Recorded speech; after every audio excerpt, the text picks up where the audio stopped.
Welcome to the Team Lawson channel. I'm Theresa. I'm Mike. And we're millennials and we're making it.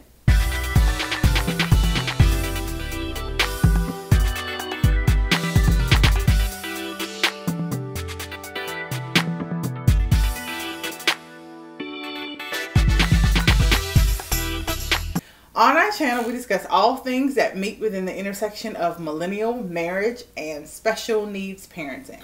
We want to create a community that's both inclusive and encouraging. So, go ahead and hit that subscribe button and help us reach our goal of getting to 1,000 subscribers. And also hit that like button so you can let the algorithm know that you think we're awesome. So, what are we talking about today, babe? We are talking about major changes. No, we're talking about difficult conversation. Difficult conversation. That is one of the topics we try to be on the same page, but it's a struggle. So there's so many topics we have in mind to give you guys, and I'll be mixing Write them down. Write them down. I'm gonna have to start writing them down. Yeah, write them down. So what brings this up for us is what we have noticed about our relationship is when seasons change in our relationship, we argue before we have a conversation. And a lot of times, the arguments are completely unnecessary. We just need to have a conversation. Like, expectations are unmet, usually when arguments happen. And, thank you, because I am burning like up. And they're unmet because we didn't have a conversation. And once we have a conversation, everybody's like, okay, that's fine. Mm-hmm. So, today we're going to talk about, and the funny thing is, before I left, and we'll probably talk about like why seasons change. We'll probably have to do another sit down kind of late night date night in a little while. But really? Sorry. Scratchy. But before I left and went out of town, I was out of town for a week, I was like, we've had some really major changes here. We should probably sit down and talk about what we're going to need to do. I had this conversation. And it wasn't maybe 48 hours later where the fact that we hadn't met the conversations about the expectation we needed in this new season, that we were arguing about unmet expectations that had not been communicated. So here's how to have difficult conversations. Hopefully you would have them before an argument, but even after, these tips will work. Right?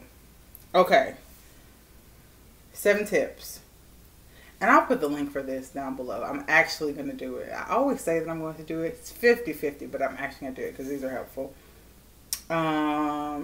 Keep your goals realistic. You can't ever eliminate the stress you'll feel around telling. This is business oriented. I may not include this link. I might have another one. But I think part of the reason that I did not broach the topic of, we're in a new season, we need to talk about what our roles are for each other, for our marriage, and for our kid, is because we had a whole lot going on, and I didn't want to be bothered with it. Yeah, I had the expectation that he's not going to want to do that. It's never the actual reality. Or I'm going to communicate it wrong and hurt his feelings.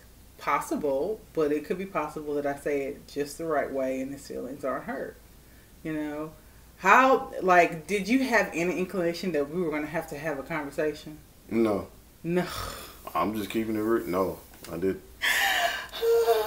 I didn't. So, when did you have some inkling that, hey, what's going on? The whole week. Okay, so you knew once I left, hey, something's going on. Well, why didn't you broach the subject? When you called me the first day, I thought I knew something was wrong. Well, why didn't you broach the subject when I got back home? What you mean? What, asking you what's wrong? Yeah. I did ask you what's wrong. You didn't want to talk about it, so I left it alone. You asked me what was wrong? Did I know what was wrong? Are you feeling okay? What was wrong? No, no, you didn't know. I don't believe you did. I hate the question, am I feeling okay? The answer is always no. Well, why don't you say that? If somebody, instead of saying you okay, you're not. I've been with you long enough to know when you're not. But not to know why. No, because you don't be knowing sometimes. That's fair. That's absolutely fair. I ain't finna keep pressing you when you don't know. So I think the most realistic most realistic goal for our conversation is, even if we don't have a plan going forward, is to establish that something is wrong and exactly what that might be.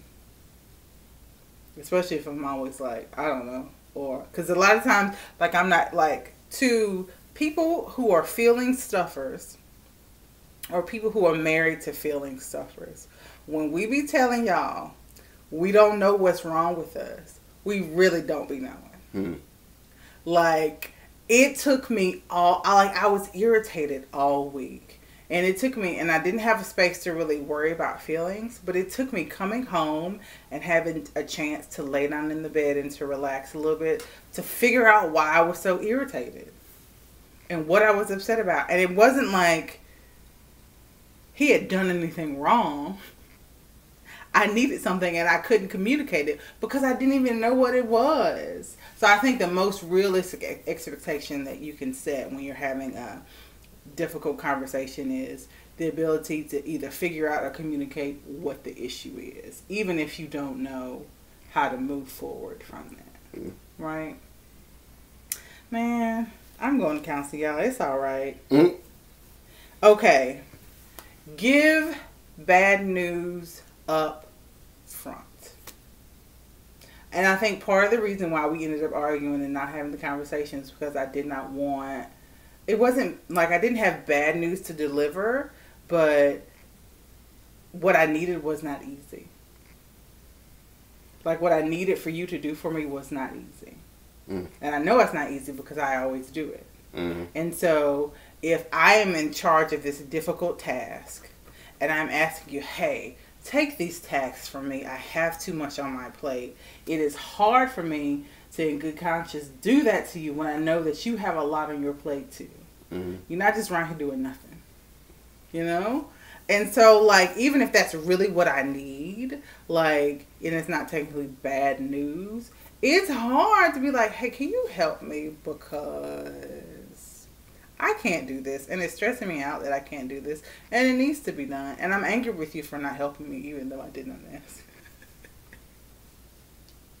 I'm sorry. Somebody got to pay your house note, your car note. Hey, get your nails done. I don't get my nails done. Why do we do this? Do we see my nails? Do we see my nails? There's nothing done about them. I don't like getting my nails done. It's not because I can't go get it done. I mean, I do appreciate that. Gotta keep the lights on. Are my tires still leaky, or are they fine now? I ain't see the light on. Okay. So random. Next, this is 3. Adopt the and stance. What does that mean? You're going to... I read that and I was like, and? No, that's not what they mean. So instead of broaching the subject with your... Basically, what you try to do is not be accusatory. Instead of broaching the subject as, this is a problem because you're not doing this, start with, you are doing so much and it would be so much helpful if I need you to do this. You are so good at expressing your feelings and I need you to help me when it looks like I'm not expressing mine. Like it would be very rude of me to say, you don't help me express my feelings. It's not his job. And then I'm going to say, and? Not what they want you to do. It would probably be more helpful if I'm like, hey, you are really good at expressing your feelings. And it would be really helpful if you help me because, you know, not so much and not so good. I'm not so good at it. What? You gave me a new weapon. What? Appreciate you. Don't worry about it. We'll talk about it off stream. I mean, yeah, off the video. He's been doing Twitch a lot, so everything's a stream now. Number 4. Oh, you want to plug your Twitch? Yes. Mike Just Lawson, plug it so we can go on to number 4. I You just do said it Mike weird. Lawson, Mike Lawson, 87. That's being weird. Stop it. Number 4, get out of the blame frame. And this goes along with adding. No. We're going to keep placing blame. It's your fault that the lights cut off. My bad, y'all. It's your fault that the lights turned off. It's your fault the water off. What are you talking about? No, this water is off. No, I'm just using that for an example as the blame game. Oh, don't do that. I guess, I don't know why this is supposed to be a serious topic. People be out here arguing, you making jokes. Well, you gotta have a little fun. Because whenever you start, like, I think when you start blaming people, you're not focusing on building a solution together. And, like, I guess it's easier to do in, like, more transitory. It makes you feel better, basically. Like, no, not a in relationships that aren't so important, like marriage, family, you can't really do the blame game and expect there to be a positive outcome. Like, in people who don't matter, who are not going to be in your life anyway, I guess you could get away with, like, this is your fault, I'm never speaking to you again. Okay, but, like, if I do that to him, that means I have to dismantle my entire life to never speak to him again. And I kind of like him in it. So it would be beneficial to me and our marriage if I'm like, okay, I have a problem. How about I take this problem to him and we come up with a solution instead of me blaming him for the problem. And really, he's just the help. He's there to help me with the problem. It's not his responsibility to bear the burden for all of my problems. Yeah. And then, honestly, like, if I blame him, he could easily blame me for something. I'm never not at fault for something. And then I could blame him for something else. And we could do that all day because we live in close relationship with each other. Like, all of our lives are interconnected. We get on each other's nerves all the time. We're to blame for some of the problems in each other's lives right now. Like, it's just... that's just part of being in that close relationship. It's your fault, probably. This is your fault. True. Now what you gonna do about it? Nothing. We can come with a solution so we can solve our problems. Like, the blame game doesn't make any sense in the long run for a committed relationship. No, it don't help. What is number 5? Paraphrase to create clarity and let people know you're genuinely... Oh, okay. So this is active listening. So we talked about this in one of the previous videos when he was trying to do this, but the way he said it made me feel like he wasn't listening to me. When somebody explains something to you, instead of automatically trying to respond to what they said with your point of view or with your questions, stop and actually make sure you understand what they said. Because even though I have been in a relationship with this man for... You get it wrong, you're 5. 14 years? 12. I'm talking about, like, friendship, too. Oh, 14 years, yeah. Because that's a relationship. Man, you ain't gonna have nothing to do with me. Friendships are relationships, even though they're platonic relationships. Anyway, so, I can't read his mind, and even sometimes he says stuff and I'm just like, I don't know what you mean. And to assume that, especially in times where I'm upset and he might be upset, that I have my best listening ears on is faulty reasoning. So, like, assume that you may get it wrong and just repeat back to him or her what you think they said and give them a chance to correct you and not feel slighted. They're like, no, that's not at all what I said. And even if you really think that's exactly what you said, it might not be. You might just heard it or understood it wrong. Let the church say amen. Oh, okay. So this is number 6 is be prepared for bad reactions. And so I prepare for bad reactions so much so, and this is a trauma response. This is a trauma response of being in a relationship with people, whether it's romantic or familiar, where you express a feeling to them and they have the worst reaction possible. You know, that happens a couple times to you and you just assume that is how people react. I am attachment styles, anxiously attached. Michael is avoidant, but what's the one? Avoidant secure. And so he is more securely attached than I think I am, but he is more of the avoidant style. Like, you ask him about his childhood, it's absolutely perfect. He had a great childhood. And then he starts telling you about his childhood, and you're like, ooh, that wasn't nice. How'd that make you feel? All right. You know, and so me, like, I can think of 20 things that in my childhood that made me horribly anxious, but I had a really good childhood. You know, so anyway, so what are we on? Because he is more securely attached than I am, he just doesn't have that explosive reaction. Most of the people in my familial setting are anxiously attached, you know. And so that's just how they respond. Everything's always an argument and fight. Trying to get to the solution. Well, with him, he's avoiding the argument and the fight to get to the solution. And so, right. And so it doesn't make sense for me to already feel like we're about to be in a fight when I know he's trying to avoid it. But that is always my go-to. Man, it's about to be an argument. I don't want to talk about this. But we need to. And I'm like, no, I'm not doing this today. What? No, that's how I am. Yeah, I'm not doing this today. Avoid it. God bless you. Okay, and this is my favorite one. This is helped me with anxiety, just period. But pretend it's 3 months or 10 years down the line. Right? The life changes that we are dealing with are not permanent. This is literally just a season, right?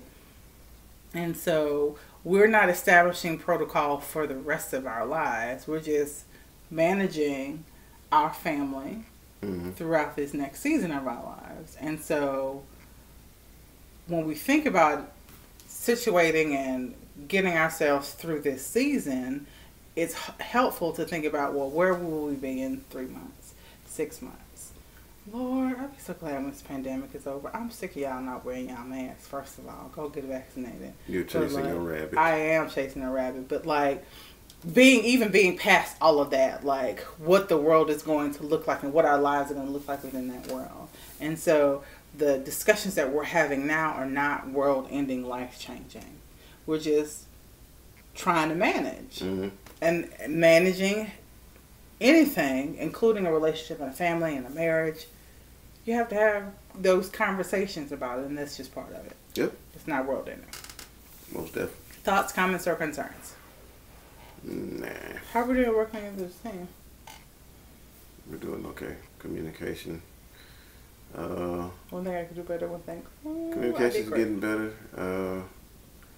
But things we need to work on, communication can still get a lot more better.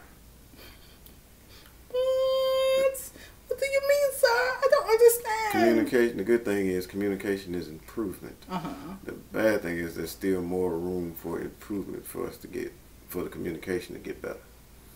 Specifically, how is communication improved?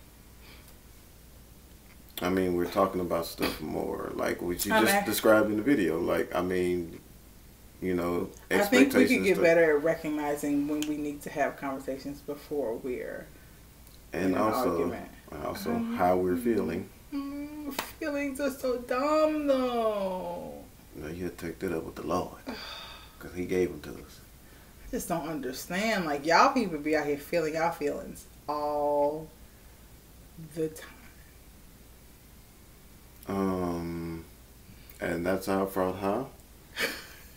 It's exhausting. I don't be tired. I get you. Look, it's a good thing that I do feel my feelings, because if I don't, you'll be upset. No, we don't want to do that. We want to feel our feelings so we can have these conversations. If not, I could be like that. We can't both be like that. Okay, that's what I'm saying. That's what I'm saying. Hey, you know, I can do that. I can do that and don't have to go there. You know what I'm saying? What? I can hold my emotions and not have to go to therapy and be all right. Can't. You do it for long enough, you will have to go to therapy. Trust me. If you sit on your feelings and squash them down for long enough, if you don't die from the physical stress of it all, you will be in therapy. Don't do that. Be like him. Tell the feelings. Feel the feelings. It's so annoying. Okay. Well, thank y'all so much for watching. God bless y'all. That's not what we do at the end. We do a little more than that. Oh, you can follow us up, but we're not doing that no more. We're not doing that, though. That's but I it. feel like we do more. Nope. Oh, thank you so much for watching. We'll see you in the next video. God bless you.